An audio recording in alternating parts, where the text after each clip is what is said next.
Je suis Christophe André, psychiatre et philosophe, et aujourd'hui, je vais vous parler d'une vérité que beaucoup préfèrent ignorer. Une vérité douloureuse, mais libératrice. Il existe une tristesse qui ne vous appartient pas, mais qui vit dans vos os. Vous l'avez ressentie depuis votre plus tendre enfance. Ce n'était pas nécessairement parce qu'il vous est arrivé quelque chose de terrible un mardi particulier. Ce n'était pas un traumatisme unique que vous pourriez marquer dans un calendrier. C'était une atmosphère. C'était l'air que vous respiriez dans le couloir de votre maison d'enfance. Vous regardez les autres personnes, et elles semblent posséder une flottabilité naturelle. Quand elles tombent, elles rebondissent. Quand vous tombez, vous vous brisez en 1000 morceaux. Vous observez comment elles se déplacent dans la vie avec un niveau de base d'optimisme qui vous semble aussi étranger qu'une langue que vous n'avez jamais appris à parler. Vous avez passé des années à vous demander « Qu'est-ce qui ne va pas chez moi ? Pourquoi suis-je si lourd ? Pourquoi le bonheur me demande-t-il tant de travail ? » alors que pour les autres, c'est simplement le réglage par défaut. La réponse n'est pas que vous êtes faible. La réponse étant que vous êtes né dans une histoire qui était déjà une tragédie avant que vous ne prononciez votre premier mot. Et aujourd'hui, nous allons plonger profondément dans les mécanismes de cet héritage, dans la biologie de la douleur, dans la psychologie de la transmission de la dépression de génération en génération. En tant que psychiatre, ayant travaillé pendant des décennies avec des patients portant le poids de cet héritage invisible, j'ai vu comment cette tristesse se transmet comme un virus silencieux, comment elle s'infiltre dans l'ADN même de notre être, comment elle façonne notre vision du monde avant même que nous ayons la capacité de choisir. Nous parlons souvent d'héritage en termes d'argent, de couleur d'yeux ou de forme de nez. Mais la psychologie et l'épigénétique révèlent une vérité plus sombre. Vous héritez des blessures non guéries de votre lignée. Vous n'héritez pas seulement des gènes, vous héritez d'une façon de voir le monde, d'une façon de ressentir la réalité, d'une façon de réagir à la vie. Si vos parents étaient déprimés, qu'il s'agisse du type qui dort toute la journée, ou du type hautement fonctionnel et en colère qui va au travail et semble normal pour le monde extérieur, ils ne vous ont pas simplement transmis des gènes, ils vous ont transmis une lentille à travers laquelle vous regardez le monde, une lentille grise, fissurée et déformée. Et voici ce qui est le plus insidieux dans cet héritage. Vous ne réalisez même pas que vous regardez à travers un filtre. Vous pensez que c'est ainsi que la réalité ressemble. Vous pensez que le monde est vraiment si lourd, si désespéré, si gris, parce que la seule version du monde que vous connaissiez pendant vos années de formation était exactement celle-là. Laissez-moi vous expliquer quelque chose de fondamental. Vous ne luttez pas seulement contre vos propres batailles, vous luttez contre les fantômes des batailles que vos parents ont perdues. Vous luttez contre des guerres qui ont commencé bien avant votre naissance. Des guerres entre vos grands-parents, arrière-grands-parents, des lignées entières d'ancêtres qui n'ont jamais reçu d'aide, qui n'ont jamais consulté de thérapeute, qui n'ont jamais eu les mots pour décrire leur douleur. Pensez à cela un moment. Votre grand-mère a probablement vécu une guerre mondiale. Peut-être deux. Elle a connu la faim, la peur, la perte. Mais à son époque, on ne parlait pas de traumatisme. On ne parlait pas de santé mentale. On serrait les dents et on continuait. Il faut être fort, disait-on. Il faut tenir le coup. Alors elle a enfoui sa douleur, elle l'a enfermée dans un coffre au fond de son âme. Elle n'en a jamais parlé à personne. Et cette douleur non digérée, cette tristesse non pleurée, elle l'a transmise à vos parents. Pas consciemment, pas intentionnellement, mais inévitablement. Vos parents ont grandi dans une maison où l'émotion était dangereuse, où la vulnérabilité était faiblesse, où pleurer était honteux.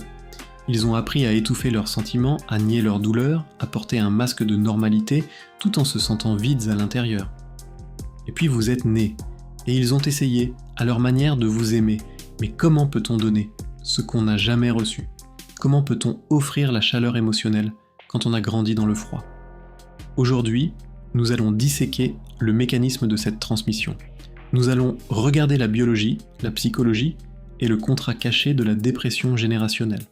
Cela expliquera pourquoi vous avez l'impression d'être fatigué toute votre vie. Cela expliquera pourquoi les choses simples que les autres font sans effort vous demandent des dépenses héroïques d'énergie. L'épigénétique, le matériel de la dépression.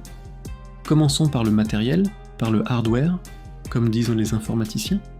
Avant que vous n'appreniez à marcher, avant que vous n'appreniez à avoir peur, votre système nerveux était déjà en cours de calibration. Et cette calibration ne s'est pas produite par votre choix. Si votre mère souffrait de dépression non traitée ou de stress chronique pendant que vous étiez dans l'utérus, vous baignez dans le cortisol. Vous vous êtes développé dans un environnement qui signalait « le monde n'est pas sûr, le monde est lourd, préparez-vous à la pénurie, préparez-vous à la douleur, préparez-vous à la déception ». Imaginez cela un instant, vous n'êtes même pas encore né, vous n'avez pas encore vu la lumière, pas encore pris votre première respiration, mais votre cerveau reçoit déjà des messages indiquant qu'il y a du danger à l'extérieur. Votre système nerveux se forme dans un état d'anxiété constante, de préparation constante à la menace. C'est une réalité que j'ai observée encore et encore dans ma pratique clinique. Les bébés de mères déprimées pleurent différemment. Ils ont un cri plus désespéré, plus inconsolable, comme s'ils savaient, déjà, au niveau cellulaire, que le monde est un endroit difficile. Il existe un domaine de recherche appelé épigénétique. Elle suggère que bien que nous ne puissions pas changer notre séquence d'ADN, les facteurs environnementaux tels que la dépression chronique d'un parent peuvent activer ou désactiver certains gènes. Cela signifie que vous avez pu naître avec un système de détection des menaces réglé au maximum et un système de récompense réglé au minimum. Votre cerveau est littéralement construit différemment de celui d'une personne dont la mère était heureuse et calme pendant la grossesse. Laissez-moi vous expliquer cela avec plus de précision scientifique, car je veux que vous compreniez à quel point c'est réel et physique. Il y a des études montrant que le stress maternel pendant la grossesse peut effectivement modifier l'expression des gènes dans l'hippocampe du fœtus, la région du cerveau cruciale pour la mémoire et la régulation du stress. Les recherches du docteur Rachel Yehuda sur les survivants de l'Holocauste et leurs descendants ont révélé quelque chose de remarquable. Les enfants et petits-enfants de survivants montrent des changements épigénétiques spécifiques liés au stress traumatique, même s'ils n'ont jamais vécu la Shoah eux-mêmes. Le traumatisme de leur ancêtre est inscrit dans leurs gènes. Cela s'appelle la prédisposition génétique. Cela signifie que tandis que votre ami pourrait avoir besoin d'un événement catastrophique pour ressentir une dépression profonde, vous pouvez la ressentir simplement parce que c'est mardi. Vous courez une course avec un gilet lesté que vos parents vous ont mis avant même que vous ne fassiez votre premier pas. Des études ont montré que les enfants de mères déprimées ont un niveau de base plus élevé de cortisol, l'hormone du stress. Ils peuvent également avoir des modifications dans le cortex préfrontal, la région du cerveau responsable de la régulation émotionnelle et de la prise de décision. Ils peuvent avoir des différences dans l'amygdale, le centre de la peur du cerveau, qui devient hyperactif et hypersensible aux menaces. Qu'est-ce que cela signifie pratiquement ? Cela signifie que votre seuil de stress est plus bas que celui des autres personnes. Cela signifie que les situations qui sont pour les autres un léger inconvénient, pour vous se sentent comme une crise. Cela signifie que votre système nerveux est constamment en mode combattre ou fuir, même lorsqu'il n'y a pas de danger réel. Vous vous réveillez le matin et il y a déjà de l'anxiété assise sur votre poitrine, bien que rien de mal ne se soit encore produit. Vous allez au travail et chaque interaction semble potentiellement dangereuse. Quelqu'un vous regarde un peu étrangement et votre cerveau va immédiatement à « il me déteste, j'ai tout gâché, je vais être viré ». Ce n'est pas du drame. Ce n'est pas que vous exagérez. C'est votre biologie qui fonctionne exactement comme elle a été programmée pour fonctionner. Permettez-moi d'approfondir encore plus la science, parce que je veux que vous compreniez à quel point c'est réel. Il existe un concept appelé programmation prénatale. C'est l'idée que les conditions dans l'utérus maternel programment les attentes du bébé concernant le monde dans lequel il entrera. Si la mère est en stress constant, le corps du bébé se prépare à un monde hostile. Il priorise la survie sur l'épanouissement, la réaction à la menace sur l'exploration, la protection sur la connexion. C'est une adaptation évolutive qui avait du sens quand les humains vivaient dans des environnements vraiment dangereux. Si votre mère vit une famine ou une guerre, il est logique que votre corps se prépare à la pénurie. Mais quand la menace n'est pas externe, mais interne, quand c'est la dépression maternelle, pas un danger extérieur, cette adaptation devient inadaptée. Vous vous préparez à un monde qui n'existe pas réellement, mais cette préparation façonne toute votre réalité. Votre corps anticipe la catastrophe, même quand tout va bien.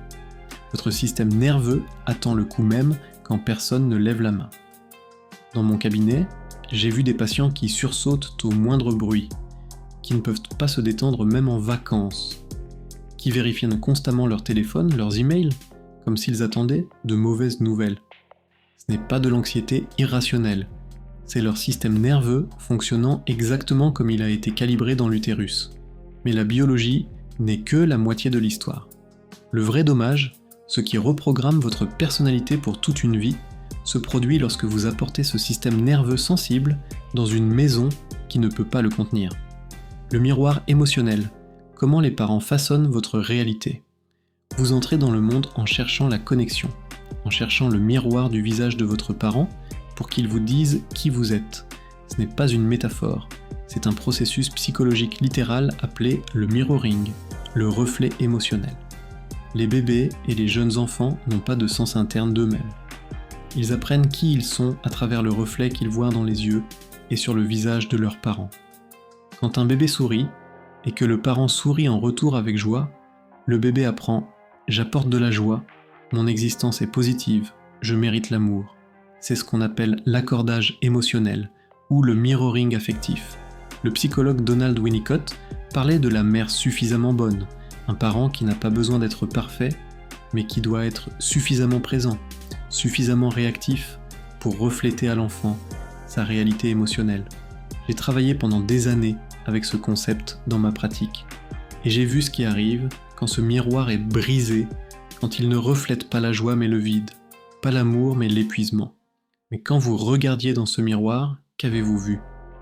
Avez-vous vu de la joie ? Avez-vous vu du ravissement ? Ou avez-vous vu de l'épuisement ? Avez-vous vu un affect plat ? Un visage qui ne pouvait pas mobiliser assez d'énergie pour vous sourire en retour ? Imaginez cela, vous êtes un bébé, vous souriez, vous gazouillez, vous tendez vos petites mains vers votre mère. C'est votre façon de dire « je suis là, regarde-moi, aime-moi » et qu'est-ce que vous recevez en retour ? Rien, un regard vide, un soupir de fatigue, ou pire, une irritation. Pas maintenant, je suis fatigué. Quand un enfant cherche la nourriture émotionnelle et trouve le vide, il ne cesse pas d'aimer le parent, il cesse de s'aimer lui-même. C'est crucial à comprendre. L'enfant ne peut pas conclure « ma mère est déprimée et cela n'a rien à voir avec moi ». C'est une pensée trop complexe pour un cerveau en développement. Au lieu de cela, l'enfant fait la seule conclusion qui a du sens dans son système de compréhension limité. Je ne suis pas assez bien. Si j'étais meilleur, maman serait heureuse. Si j'étais plus calme, papa ne serait pas si en colère. Le problème est en moi. C'est ce que les psychologues appellent la pensée égocentrique des enfants. Les enfants pensent naturellement qu'ils sont le centre de l'univers, que tout ce qui se passe est en quelque sorte lié à eux. Habituellement, c'est une phase de développement inoffensive. Mais quand vous combinez la pensée égocentrique avec un parent déprimé, le résultat est dévastateur. L'enfant pense « maman est triste, je suis l'enfant de maman. Par conséquent, je dois être la cause de la tristesse de maman. Je dois être mauvais, incorrect, pas assez bon. » Et cette croyance, cette sensation profonde et viscérale d'insuffisance devient le fondement de votre identité. Cela devient la lentille à travers laquelle vous interprétez chaque expérience tout au long de votre vie. Vous avez appris très tôt que vos besoins étaient un fardeau. Vous avez appris que le niveau de base de l'existence humaine est simplement la survie, pas l'épanouissement. Et cette leçon est devenue votre système d'exploitation. Laissez-moi vous donner un exemple concret de ce à quoi cela ressemble. Imaginez que vous êtes un enfant de 5 ans. Vous rentrez de la maternelle, excité parce que vous avez dessiné une image dont vous êtes fier. Vous courez vers maman, tenant l'image, vos yeux brillants d'anticipation. Dans une famille saine, maman se penche, regarde l'image avec intérêt. Dit quelque chose comme « Waouh, c'est magnifique, parle-moi de ton dessin ». Elle reflète votre enthousiasme. Elle valide votre expérience. Vous vous sentez vu, valorisé, important. Mais avec un parent déprimé, maman lève à peine les yeux. Peut-être qu'elle hoche faiblement la tête. Peut-être qu'elle dit « C'est joli chérie ». Mais la voix est plate, les yeux vides. Ou peut-être qu'elle est même irritée. Pas maintenant, je suis fatiguée. À ce moment, que se passe-t-il à l'intérieur de l'enfant? L'excitation s'effondre, la joie se transforme en honte.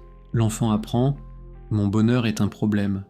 Mon enthousiasme est trop, je dois être plus petit, plus silencieux, moins nécessiteux. » Répétez cette expérience des centaines, des milliers de fois tout au long de l'enfance. Et vous obtenez un adulte qui ne sait pas comment célébrer ses victoires, qui minimise automatiquement ses réalisations, qui se sent coupable d'être heureux. J'ai eu un patient, appelons-le Thomas, qui avait obtenu une promotion importante, directeur d'une grande entreprise, salaire multiplié par 2. Tout le monde le félicitait. Mais Thomas ne pouvait pas ressentir de joie. C'est probablement une erreur, me disait-il. Ils vont se rendre compte que je ne suis pas qualifié. Je vais échouer et tout le monde verra que je suis un imposteur. Nous avons travaillé ensemble pour remonter à la source de ce pattern. Et qu'avons-nous trouvé? Sa mère, dépressive chronique, qui ne célébrait jamais rien. Quand il ramenait un bon bulletin scolaire, elle disait « c'est bien », sans lever les yeux de son tricot. Quand il gagnait une compétition sportive, elle disait « félicitations », avec une voix aussi plate qu'une ligne de moniteur cardiaque. Thomas avait appris qu'accomplir des choses ne menait nulle part, que le succès ne changeait rien, que peu importe ce qu'il faisait, il n'obtiendrait jamais ce regard de fierté, cette étincelle de joie dans les yeux de sa mère. Alors pourquoi essayer? Pourquoi se réjouir? Le cerveau de Thomas avait été programmé pour minimiser tout succès, anticiper tout échec et rester dans un état de vigilance anxieuse où rien n'était jamais assez bon. Cela a créé en vous quelque chose que les psychologues appellent l'hypervigilance. Vous êtes devenu expert dans la lecture de la météo de la maison. Vous pouviez dire, par le son de la porte d'entrée, qui se fermait, dans quelle humeur était votre mère. Vous pouviez dire, par le silence lourd à la table du dîner, que vous deviez être invisible. Vous avez appris à vous rétrécir. Vous avez appris qu'occuper l'espace était dangereux. Vous avez appris qu'avoir des émotions bruyantes, chaotiques, joyeuses, était trop pour vos parents fragiles. Alors vous avez tué les parties de vous-même qui étaient fautes de bruyantes. Vous avez tué les parties qui étaient exigeantes. Vous êtes devenu l'enfant facile, l'enfant mature.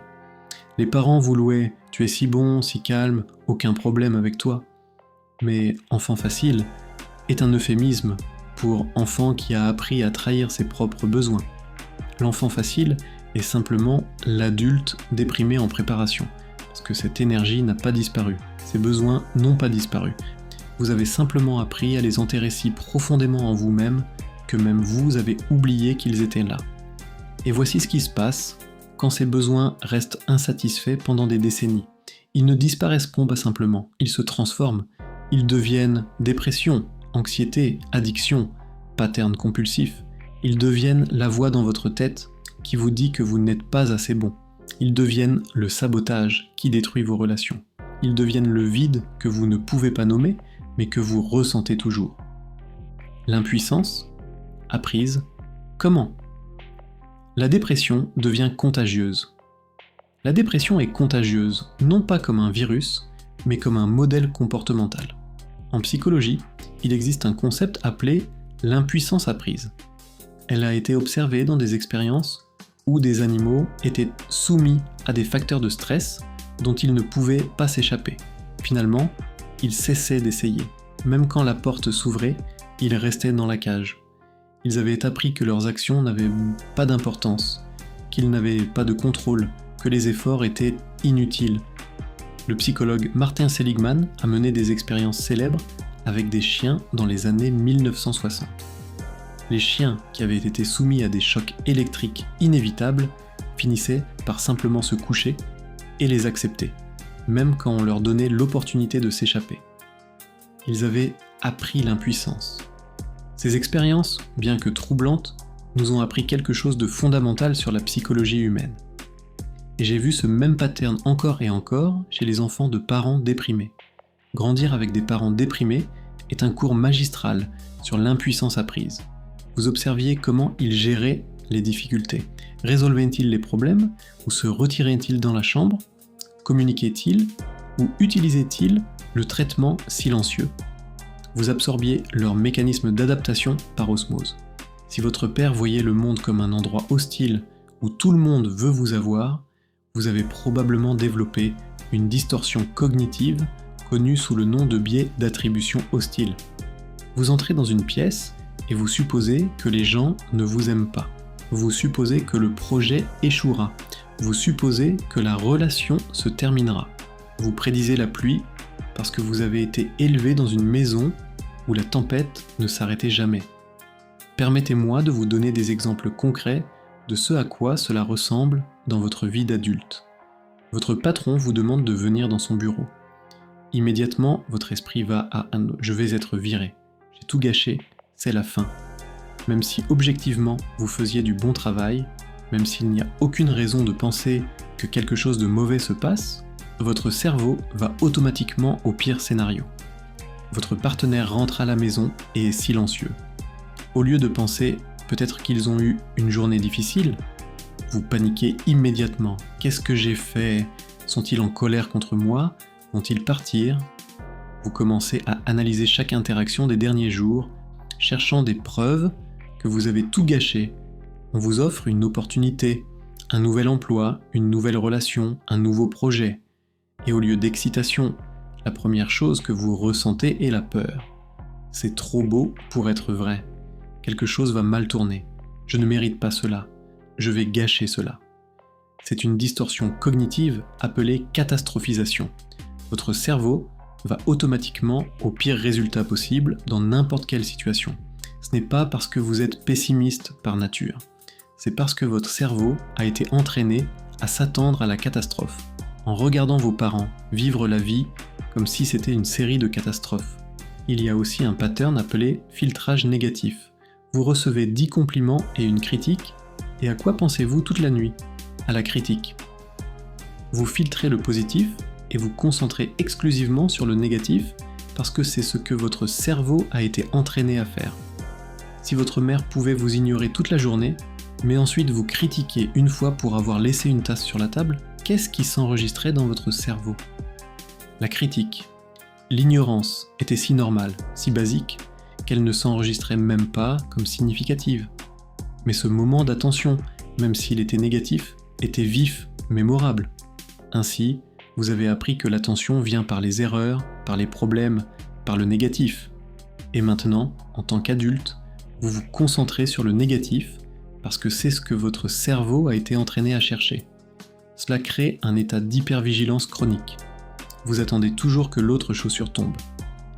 Vous ne pouvez jamais complètement vous détendre, complètement faire confiance, complètement profiter du moment, parce qu'une partie de vous scanne toujours l'horizon pour des signes de catastrophe imminente. Même dans les moments de paix, vous ne pouvez pas lâcher prise. Vous êtes assis sur la plage au coucher du soleil, un moment objectivement beau, et votre cerveau dit « Oui, mais demain, je dois retourner au travail. Oui, mais je ne peux pas me permettre ces vacances. Oui, mais ma relation ne durera probablement pas. » Vous ne pouvez pas simplement être.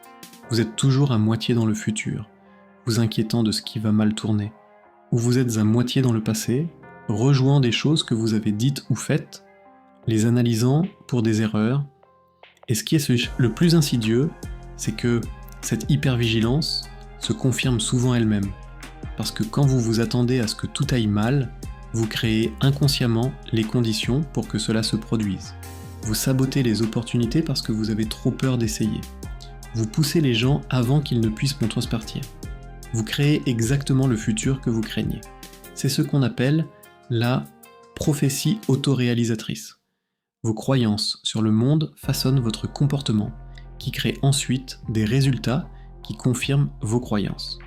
C'est un cercle vicieux très difficile à briser sans intervention sérieuse et conscience. La parentification, quand les enfants deviennent parents, de leurs parents, et maintenant tout devient encore plus sombre. Dans une famille saine, l'énergie coule vers le bas, les parents versent un rang dans l'enfant. L'enfant prend cette énergie et grandit. Les parents fournissent la stabilité émotionnelle, la sécurité, le réconfort. L'enfant est libre d'être un enfant, jouer, explorer, faire des erreurs, apprendre. Dans une famille avec dépression, le flux est inversé. L'enfant verse dans le parent. Les psychologues appellent cela la parentification. Parce que vos parents étaient émotionnellement absents ou instables, vous avez inconsciemment pris le travail de réguler leurs émotions. Vous êtes devenu le thérapeute, vous êtes devenu le conjoint émotionnel. Vous êtes devenu le bouffon qui essayait de les faire rire juste pour briser la tension. Il existe deux types de parentification, instrumentale et émotionnelle. La parentification instrumentale est quand l'enfant prend en charge les responsabilités physiques, comme cuisiner, nettoyer la maison, s'occuper des frères et sœurs plus jeunes. La parentification émotionnelle est quand l'enfant devient le soutien émotionnel du parent, le confident, le consolateur. Les deux types sont destructeurs, mais la parentification émotionnelle est particulièrement insidieuse parce qu'elle ressemble souvent à de l'intimité. Le parent peut même penser « j'ai une relation si spéciale avec mon enfant, nous sommes si proches, je peux lui parler de n'importe quoi ». Mais ce n'est pas de l'intimité, c'est une violation des limites. L'enfant ne devrait pas être le confident du parent. L'enfant ne devrait pas gérer les émotions du parent. L'enfant ne devrait pas porter le poids des problèmes d'adultes. J'ai eu une patiente, appelons-la Sophie, qui m'a raconté comment, dès l'âge de 8 ans, sa mère lui confiait tous ses problèmes conjugaux. « Ton père ne m'aime plus, disait la mère. Je pense qu'il a une liaison. Qu'est-ce que je devrais faire, Sophie ?» Imaginez cela. 8 ans, vous devriez jouer avec des poupées, dessiner, rêver. Au lieu de cela, vous portez le poids d'un mariage en train de s'effondrer. Vous vous sentez responsable du bonheur de votre mère. Vous pensez que si vous êtes assez gentille, assez parfaite, peut-être que papa restera, peut-être que maman cessera de pleurer. Vous ressentez la responsabilité de leur bonheur. Si maman était triste, vous pensiez « je dois être meilleure, je dois faire quelque chose pour la rendre heureuse ». Si papa était en colère, vous pensiez « je dois être plus calme, je ne dois pas créer de problème ». C'est un fardeau écrasant pour un esprit en développement. Cela établit une croyance profondément enracinée, connue sous le nom de responsabilité toxique. Vous grandissez en croyant que si les gens autour de vous sont malheureux, c'est en quelque sorte de votre faute. Vous entrez dans une pièce en tant qu'adulte, et si votre partenaire est silencieux, vous paniquez. Votre cerveau crie « Qu'est-ce que j'ai fait ? Comment puis-je réparer cela ?» Permettez-moi d'expliquer à quel point c'est destructeur en pratique. Imaginez que vous êtes un enfant de 7 ou 8 ans. Votre mère pleure dans la cuisine. Quelle est la réponse normale et saine d'un parent dans cette situation ? Le parent devrait dire « Maman est un peu triste aujourd'hui, mais ce n'est pas de ta faute et ce n'est pas ta responsabilité. Les adultes sont parfois tristes et je vais prendre soin de moi. » Mais le parent déprimé ne dit pas cela. Au lieu de cela, vous, en tant qu'enfant, ressentez cette émotion lourde et terrible remplissant la maison, et vous n'avez aucun contexte pour cela. Vous ne savez rien des déséquilibres chimiques, des traumatismes de l'enfance, du stress financier. Tout ce que vous savez, c'est que maman est triste. Et cela semble insupportable. Alors vous essayez de réparer cela. Vous lui dessinez une image, vous lui racontez une blague, vous lui apportez une fleur du jardin. Et peut-être, juste pour un instant, elle sourit. Et dans ce moment, vous ressentez du soulagement. Je l'ai fait, j'ai rendu maman heureuse. Mais ce n'est pas votre travail, ça ne l'a jamais été. Et quand ce sourire s'estompe, quand la dépression revient et elle revient toujours, vous vous sentez comme si vous aviez échoué. Ou peut-être que c'était encore pire. Peut-être que votre parent vous utilisait activement comme support émotionnel. Peut-être que votre mère vous parlait de ses problèmes conjugaux. Peut-être que votre père se plaignait à vous des problèmes financiers. Peut-être qu'il vous disait des choses qui ne devraient jamais être dites à un enfant. Si ce n'était pas pour toi, je quitterais ton père. Tu es la seule raison pour laquelle je continue à vivre. Ces déclarations semblent aux parents une façon d'exprimer l'amour ou l'importance de l'enfant. Mais pour l'enfant, elles sont terriblement lourdes. L'enfant entend « ton existence est la seule chose qui empêche cette personne de s'effondrer. Si tu ne réussis pas, si tu n'es pas assez bon, il pourrait mourir ou partir. » Imaginez porter cela à 8, 10, 12 ans. Ce n'est pas une culpabilité que vous pouvez simplement déposer quand vous grandissez. Cela devient partie de votre système d'exploitation. Cela conduit à une vie de phoning, réaction traumatique, où vous abandonnez vos propres besoins pour apaiser les autres, pour éviter le conflit ou le rejet. Les 4 réactions traumatiques principales sont combattre fuir, figer et fawn, séduire, apaiser. Tout le monde connaît les 3 premières, mais le fawn est moins connu, bien qu'il soit extrêmement courant chez les enfants de parents émotionnellement instables ou déprimés. Le fawning signifie l'apaisement. Cela signifie se rendre plus petit, plus agréable, plus pratique. Cela signifie lire l'humeur des autres et s'ajuster pour correspondre. Cela signifie supprimer vos propres besoins et désirs pour préserver la paix. Vous devenez un caméléon. Vous n'avez pas de limites parce que les limites n'ont jamais été autorisées dans votre maison d'enfance. Vous donnez et donnez et donnez, attendant un retour sur investissement qui ne vient jamais. Dans les relations adultes, cela ressemble à ceci. Vous êtes toujours celui qui s'excuse en premier, même quand ce n'est pas votre faute. Vous êtes toujours celui qui fait des compromis, qui se plie, qui s'adapte. Vous ne dites jamais ce que vous voulez vraiment, parce que vous êtes si habitué à supprimer vos propres désirs. Quelqu'un demande « Où veux-tu aller dîner ?» et vous dites automatiquement « Ça m'est égal, tout ce que tu veux ». Pas parce que ça vous est vraiment égal, mais parce que vous avez si peu de pratique à connaître et à exprimer vos propres préférences. Quelqu'un franchit votre limite, et vous ne dites rien parce que dire quelque chose semble trop risqué, trop conflictuel, trop comme créer des problèmes. Et voici où cela devient vraiment cruel. Vous attirez des partenaires qui sont exactement comme vos parents, émotionnellement indisponibles, déprimés ou critiques. Ce n'est pas une coïncidence, ce n'est pas de la malchance, c'est la compulsion de répétition. Votre inconscient essaie de guérir la blessure originale en la recréant encore et encore. Vous pensez, si je peux faire en sorte que ce partenaire émotionnellement indisponible m'aime, cela prouvera que je suis digne. Cela réparera ce qui a été cassé quand mes parents ne pouvaient pas m'aimer pleinement. Mais vous essayez de guérir la blessure avec l'arme même qui l'a causée, et ça ne marche jamais. Vous répétez simplement le cycle, approfondissez le pattern, vous prouvez encore et encore que vous n'êtes pas assez bon, pas assez digne d'amour. Les psychologues appellent cela le lien traumatique. Vous êtes littéralement attaché à la dynamique qui vous blesse, parce qu'elle est familière. Le dysfonctionnement se sent comme la maison. L'amour sain se sent étrange, suspect, même ennuyeux, parce qu'il n'active pas les mêmes voies neuronales qui ont été creusées dans votre enfance. Quand quelqu'un vous traite bien, quand quelqu'un est cohérent, fiable, émotionnellement disponible, une partie de vous ne sait pas quoi en faire. Ça n'active pas votre système d'excitation. Ça ne se sent pas comme le vrai amour, parce que le vrai amour, tel que vous le connaissez, était imprévisible, conditionnel, lié à l'anxiété. Alors vous sabotez, vous trouvez des défauts, vous créez du drame, vous les repoussez pour voir s'ils partiront, parce que quelque part au fond, vous êtes toujours cet enfant essayant de comprendre si le problème était en vous ou en vos parents. Et si ce bon partenaire reste, même quand vous le repoussez, peut-être que vous pourrez finalement croire que vous êtes digne d'amour. Mais ce n'est pas juste pour eux, et ce n'est pas juste pour vous, parce que vous méritez de guérir, pas de répéter. L'anédonie est la peur de la joie quand le bonheur devient une menace. Alors, comment cela se manifeste-t-il maintenant ? Vous êtes un adulte, vous avez déménagé, peut-être même que vous êtes allé en thérapie, mais la dépression persiste. Elle se manifeste comme l'anédonie. L'anédonie est l'incapacité à ressentir du plaisir des choses qui devraient être agréables. Vous obtenez une promotion et vous ne ressentez rien. La première pensée n'est pas « je l'ai fait », mais « quand vont-ils réaliser que je suis un imposteur ?» Vous partez en vacances et vous vous sentez coupable. Je ne devrais pas dépenser cet argent. Je ne mérite pas cela. Je devrais travailler. Vous ne pouvez pas simplement vous permettre de vous détendre et de profiter, parce qu'une partie de vous attend toujours que la facture arrive.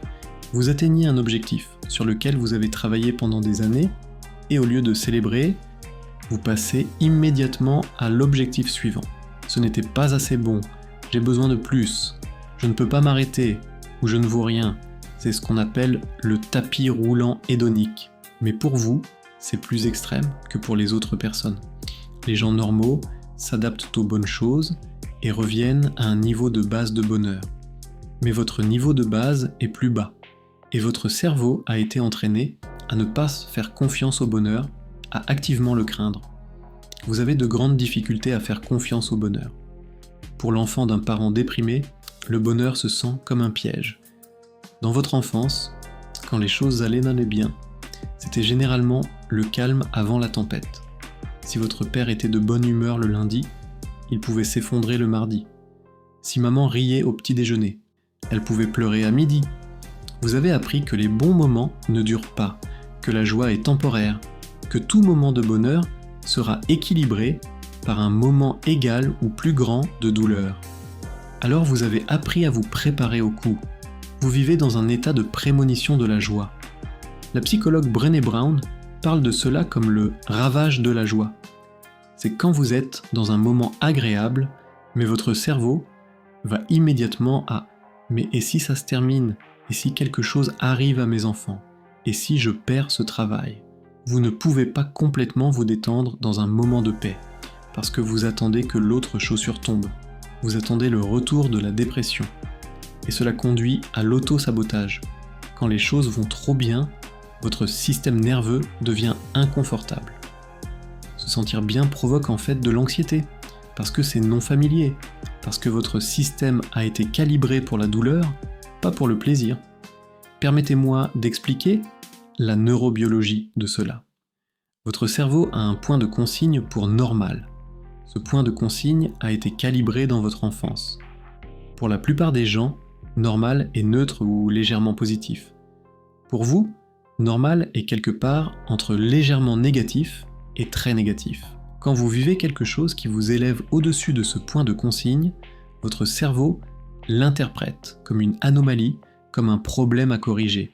Cela active l'anxiété, parce que votre cerveau pense « ce n'est pas normal, ce n'est pas sûr, quelque chose doit être faux ».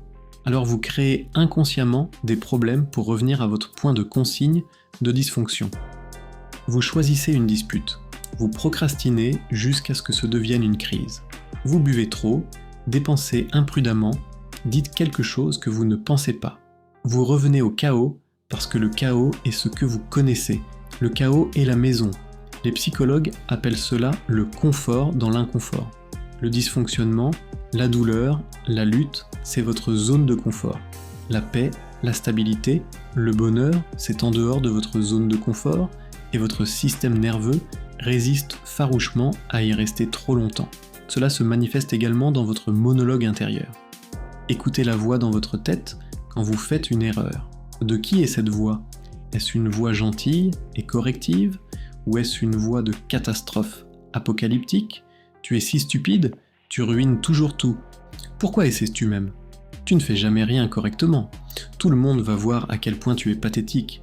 C'est un introjecte. C'est la voix internalisée de votre parent déprimé, critique ou négligent.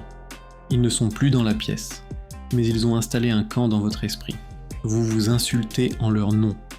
Vous faites leur travail pour eux. Freud appelait cela le surmoi, la voix parentale internalisée qui juge et critique. Mais pour les enfants de parents déprimés ou critiques, le surmoi n'est pas juste strict, il est cruel, il est impitoyable. Il vous dit des choses que vous ne diriez jamais même à votre pire ennemi. Et ce qui est vraiment insidieux, cette voix se sent comme vous. Vous ne pensez pas à elle comme extérieure. Vous pensez « c'est juste la vérité, je suis vraiment stupide, je ruine vraiment tout ».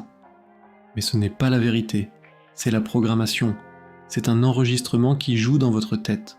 Et vous pouvez apprendre à l'éteindre, mais cela nécessite une conscience et une pratique énorme. Et la chose la plus insultante que les gens vous disent est que le bonheur est un choix. Choisis juste d'être heureux. Pense juste positivement, sois juste reconnaissant. Quand votre niveau de base est la dépression génétique et environnementale, choisir le bonheur se sent comme essayer de maintenir un ballon de plage sous l'eau.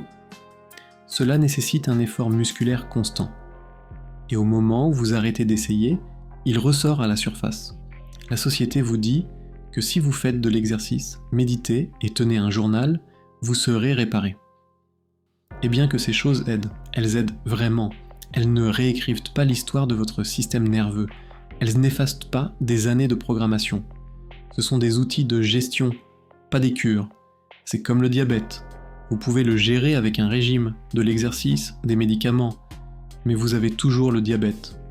Vous devez toujours faire attention, être prudent, prendre soin de vous différemment des gens sans cette condition.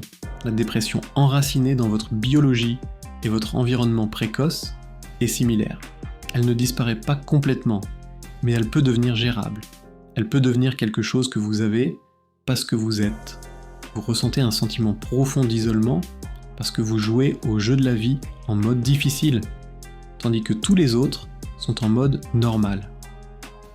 Vous regardez les gens qui ont des relations proches avec leurs parents, les gens qui rentrent à la maison pour les vacances et en profitent réellement, et vous ressentez un mélange d'envie et de chagrin. C'est un chagrin compliqué. Vous pleurez des parents qui sont toujours vivants, vous pleurez une enfance que vous n'avez jamais eue.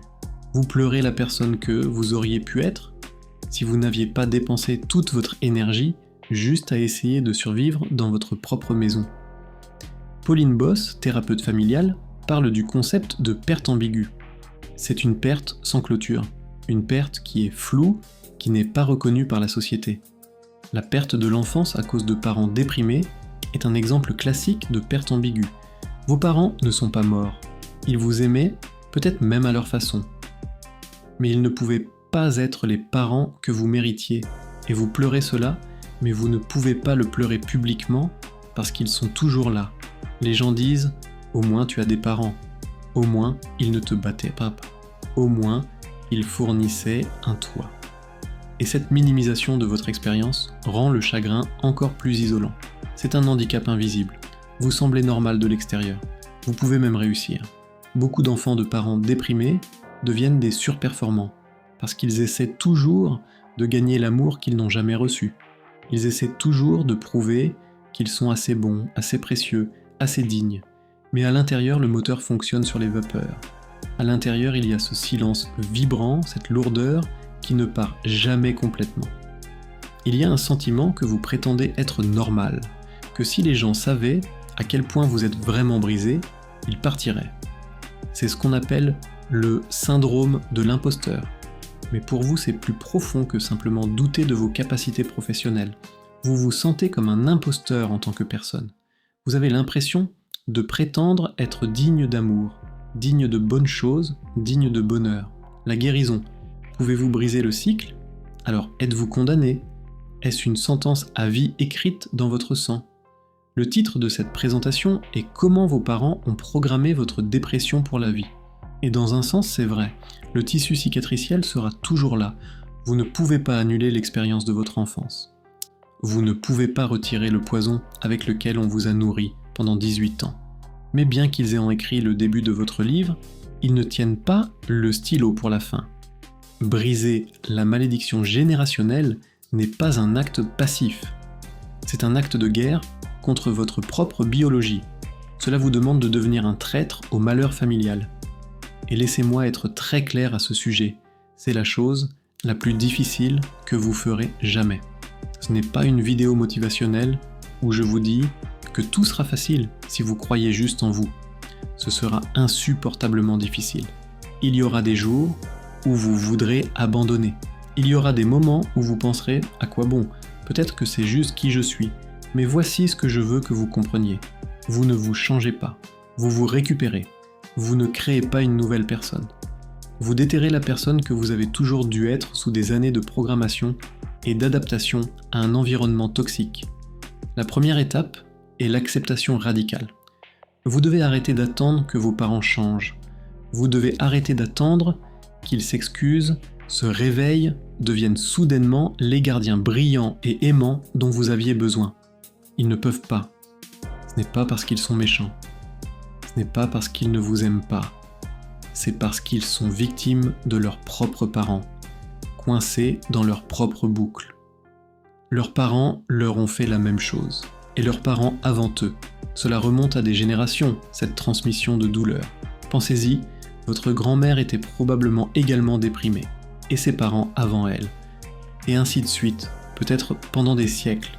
Chaque génération transmet le traumatisme non guéri au suivant, espérant qu'en quelque sorte, la génération suivante le réparera. Mais ça ne fonctionne pas comme ça. Le traumatisme ne guérit pas en le transmettant. Il guérit en le traitant, en le ressentant, en l'intégrant, puis en le lâchant. Vous devez les licencier en tant que source de validation. Vous devez arrêter de chercher chez eux ce qu'ils ne peuvent pas donner. Cela ne signifie pas que vous cessez de les aimer. Cela signifie que vous cessez de vous attendre à ce qu'ils soient les parents que vous méritiez. C'est l'un des aspects les plus douloureux de la guérison, parce qu'une partie de vous est toujours cet enfant qui attend que le parent vous voie, vous valide, vous dise que vous êtes assez bon. Et lâcher cet espoir se sent comme une petite mort. Mais tenir cet espoir vous garde coincé. Cela vous garde enfant, attendant quelque chose qui ne viendra jamais. Lâcher l'espoir est paradoxalement libérateur. Parce qu'alors vous pouvez arrêter d'attendre et commencer à construire. Vous devez accepter que la dépression fait partie de votre constitution biologique, comme de mauvais genoux ou une peau sensible. Cela signifie que vous devez prendre soin de vous différemment des autres personnes. Vous avez besoin de plus de repos. Vous avez besoin de limites plus strictes. Vous devez être impitoyable sur qui vous laissez entrer dans votre cercle intérieur. Vous ne pouvez pas être autour de personnes qui vous drainent, qui vous critiquent, qui vous font sentir que vous n'êtes pas assez. Vous n'avez pas le luxe de tolérer les personnes toxiques, même si ce sont des membres de la famille. Surtout si ce sont des membres de la famille. Cela peut signifier établir des limites strictes avec vos parents. Cela peut signifier limiter le contact. Cela peut même signifier couper le contact, si leur présence nuit activement à votre santé mentale. Et oui, cela sera considéré comme une trahison dans votre famille. Les gens vous diront que vous êtes égoïste, ingrat, que vous devez à vos parents. Mais vous ne leur devez pas votre vie. Vous ne leur devez pas votre santé mentale. Vous ne leur devez pas la continuation du cycle de douleur. Vous devez vous reparenter. C'est un processus psychologique de vous donner à vous-même ce que vos parents ne pouvaient pas. Quand vous avez peur, vous ne vous grondez pas. Vous vous apaisez. Vous vous dites ce qu'un parent aimant dirait « Tout va bien aller. Tu es en sécurité. Je suis là avec toi. » Quand vous accomplissez quelque chose, vous le célébrez. Vous ne le minimisez pas. Vous ne passez pas immédiatement à l'objectif suivant. Vous vous arrêtez. Vous reconnaissez votre travail acharné. Vous vous dites « Je suis fier de toi ». Quand vous faites une erreur, vous ne catastrophez pas. Vous dites « C'était une erreur. Les erreurs sont normales.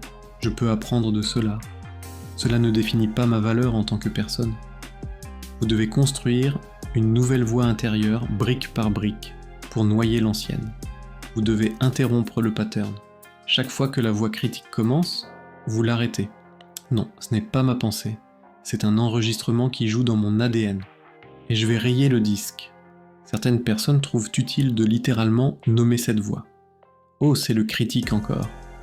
Bonjour critique, je sais que tu essaies de me protéger, mais tes méthodes sont dépassées. Je n'ai plus besoin de toi.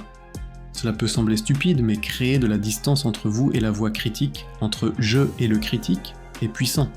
Cela vous permet de voir ces pensées comme quelque chose que vous avez, pas quelque chose que vous êtes. La réalisation la plus terrifiante est que vous avez le potentiel de devenir eux. Vous vous surprenez à soupirer comme votre mère soupirait. Vous vous surprenez à vous déconnecter comme votre père se déconnectait. La conscience est la seule arme contre cela. Vous devez dire « ce n'est pas moi, c'est la programmation. Et je vais la réécrire. » C'est ce qu'on appelle la transmission intergénérationnelle. Les recherches montrent que sans intervention, les gens ont tendance à reproduire les patterns parentaux, même quand ils jurent de ne jamais être comme leurs parents. Vous avez besoin de thérapie, pas juste quelques séances. Une thérapie profonde et à long terme, avec quelqu'un qui comprend le traumatisme développemental et la dépression. Vous avez besoin de quelqu'un qui peut vous aider à voir les patterns que vous ne pouvez pas voir vous-même. Cherchez un thérapeute formé à la thérapie cognitivo-comportementale, axée sur le trauma, TFCBT, la thérapie des schémas, les systèmes familiaux internes, IFS, ou l'EMDR pour traiter le trauma. Ces modalités sont spécifiquement conçues pour travailler avec la programmation profondément enracinée que vous portez.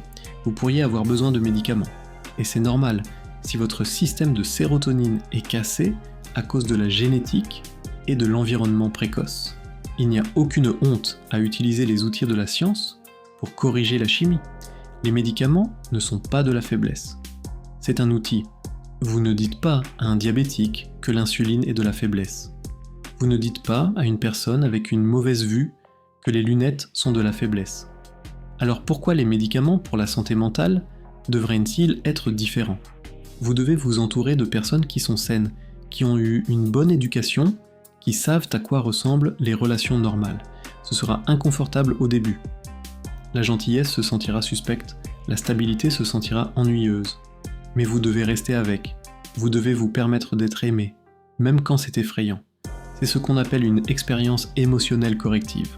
Vous devez vivre encore et encore que les gens peuvent être cohérents, que l'amour ne doit pas faire mal, que les relations peuvent être sûres. Chaque fois qu'un ami se présente pour vous, que vous vous permettez de faire confiance à cela. Chaque fois qu'un partenaire reste, quand vous lui montrez votre vulnérabilité.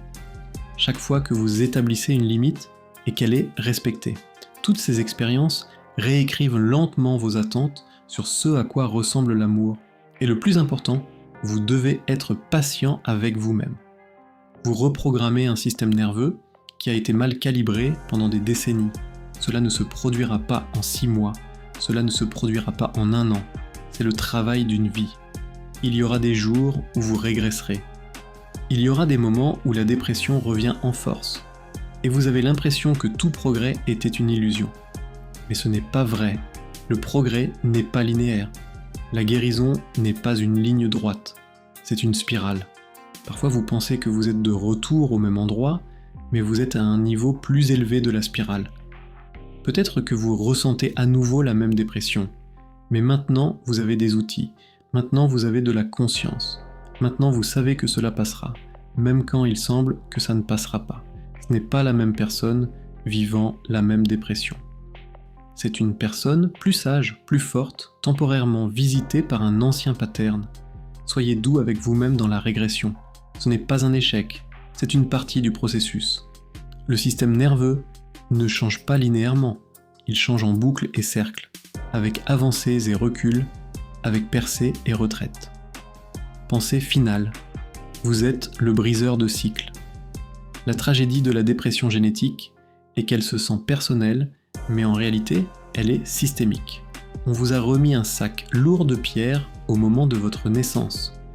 Vous l'avez porté en montant la montagne pendant 20 ou 30 ou 40 ans. Il n'est pas surprenant que vous soyez fatigué. Mais voici la vérité qu'on ne vous a pas enseignée. Vous pouvez poser le sac. Vous ne pouvez pas effacer la mémoire du poids. Vous saurez toujours à quel point il était lourd, mais vous n'avez pas besoin de le porter encore 1 kilomètre. Vous pouvez le poser. Vous pouvez dire « ce n'est pas le mien, je le porte depuis trop longtemps, et aujourd'hui, je le libère ». Vous êtes le briseur de cycles. Et être un briseur de cycles est le travail le plus difficile de la lignée. Vous êtes celui qui absorbe les ondes de choc du trauma générationnel pour ne pas les transmettre au suivant. Les briseurs de cycles se sentent souvent seuls, parce que votre famille ne comprend pas ce que vous faites. Ils peuvent même en ressentir du ressentiment. Quand vous refusez de participer au pattern dysfonctionnel, quand vous établissez des limites, quand vous choisissez différemment, cela tient un miroir devant leur propre choix, et c'est inconfortable pour eux. Ils peuvent en vous appeler sensible, dramatique, ingrat. Ils peuvent dire que vous pensez être meilleur qu'eux, mais la vérité est que vous n'essayez pas d'être meilleur. Vous essayez juste d'être plus sain, et c'est leur travail, pas le vôtre, de gérer leurs sentiments à ce sujet. Cela s'arrête avec vous, la tristesse s'arrête avec vous, le silence s'arrête avec vous, l'impuissance apprise s'arrête avec vous. La voix intérieure critique s'arrête avec vous. Vos parents ont répété le passé, vous écrivez le futur. Et quand viendra le jour où vous aurez vos propres enfants, biologiques ou choisis, vous les regarderez avec joie, pas avec épuisement. Vous leur reflèterez leurs valeurs, pas votre vide. Vous briserez le cycle. Imaginez ceci, votre enfant vient à vous, excité par quelque chose. Et au lieu d'être trop épuisé pour répondre, au lieu de vous déconnecter, vous êtes pleinement présent. Vous le regardez dans les yeux. Vous reflétez son enthousiasme. Vous dites « raconte-moi plus » et dans ce moment, vous faites quelque chose de révolutionnaire. Vous n'élevez pas juste votre enfant, vous vous guérissez, vous donnez à votre enfant intérieur l'expérience qu'il n'a jamais eue, vous leur montrez à tous les deux qu'il est possible de faire autrement. Et même si vous n'avez jamais d'enfant, vous êtes toujours un briseur de cycles. Parce que vous avez arrêté la transmission de la douleur. Vous avez décidé que cela se termine ici. Vous avez décidé de guérir, même quand cela semblait impossible. Vous brisez le cycle chaque fois que vous choisissez différemment, chaque fois que vous établissez une limite au lieu de faire du phoning, chaque fois que vous vous dites un mot gentil au lieu d'une critique, chaque fois que vous restez avec un sentiment au lieu de vous déconnecter, chaque fois que vous demandez de l'aide au lieu de prétendre que tout va bien. C'est héroïque, c'est sacré, c'est le travail le plus important qu'une personne puisse faire. Et laissez-moi être clair, vous ne guérissez pas seulement vous-même. Quand vous brisez le cycle, vous guérissez votre lignée dans les deux directions. Vous guérissez en arrière, vers vos parents, grands-parents, tous ceux qui n'avaient pas les outils que vous avez. Et vous guérissez en avant, vers toutes les générations futures qui ne porteront pas ce fardeau, parce que vous avez décidé de le poser. Ce n'est pas du drame. Ce n'est pas une métaphore. Il y a une science épigénétique réelle montrant que quand vous guérissez le trauma, cela peut effectivement changer l'expression des gènes que vous transmettez. Votre guérison change littéralement l'héritage biologique de votre lignée. Vous méritez la guérison, vous méritez la joie, vous méritez une vie qui ne se sent pas comme une lutte constante. Vous méritez des relations qui ne reproduisent pas votre trauma d'enfance. Vous méritez de vous réveiller sans ce poids sur votre poitrine. Vous méritez de vous sentir chez vous dans votre propre corps, votre propre esprit, votre propre vie. Et vous pouvez l'avoir. Un choix à la fois, une limite à la fois, un moment d'autocompassion à la fois, une séance de thérapie à la fois, un jour où vous décidez différemment. Vos parents vous ont donné le début. Ils ont écrit les premiers chapitres de votre histoire avec l'encre de la douleur et de la négligence. Mais vous tenez le stylo maintenant, et vous pouvez écrire le reste avec l'encre que vous choisissez. Vous pouvez l'écrire avec l'encre de la guérison, l'encre du courage, l'encre de l'autocompassion, l'encre des limites et de la croissance et du choix différent. Votre histoire n'est pas terminée. En fait, les chapitres les plus importants sont encore à venir. Parce que ce sont les chapitres où le héros se réveille, où il voit le pattern, où il fait un choix différent, où il sauve non seulement lui-même, mais tous ceux qui viendront après lui. C'est votre histoire. Et bien que vous n'ayez pas choisi le début, vous choisissez absolument la fin. Alors prenez ce stylo et écrivez quelque chose de beau. Je suis Christophe Nandré. Et je crois en votre capacité à guérir, même quand vous n'y croyez pas vous-même.